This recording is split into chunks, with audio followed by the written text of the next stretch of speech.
really.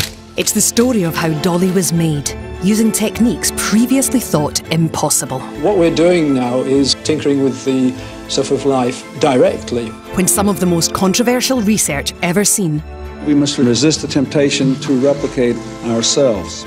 promised miraculous cures for deadly diseases. Eventually, we can replace failing organs in many different diseases that we currently can't treat. It's an untold story from the lab that's stranger than science fiction. I got a shout out from Dolly Parton at her concert in Glasgow, and she did her, bad publicity joke.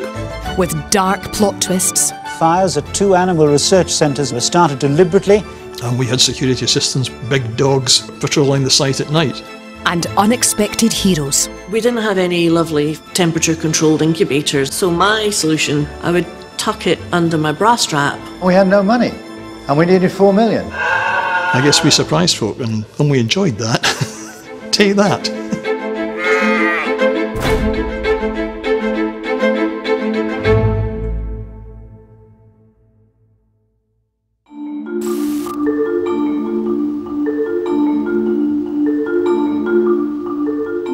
Dolly was created at the Roslin Institute. Today, the Institute sits amongst the top research laboratories in the world. But it was a very different story back in 1997.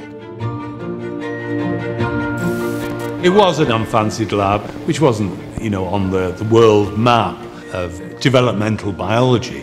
One of the first questions I was asked, well, where is Roslin? The Roslin Institute was largely unknown outside the UK, but it did have a rising star in animal breeding, Ian Wilmot. The revolution which has been going through our institutes in the past 10 years or so is that we're now able to move inside the cell and begin to study these characteristics at the level of the gene. Alongside Ian Wilmot stood Keith Campbell, a specialist in cell technology with his crazy theory that might bring Dolly to life. When I had these thoughts and they came together, I was actually sitting at a computer, but I often sit at the computer, typing away, thinking of other things.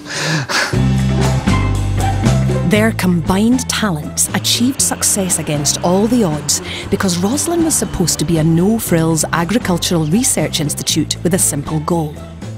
It was one of the research institutes set up after the Second World War, which was about basically feeding the nation, improving agricultural productivity.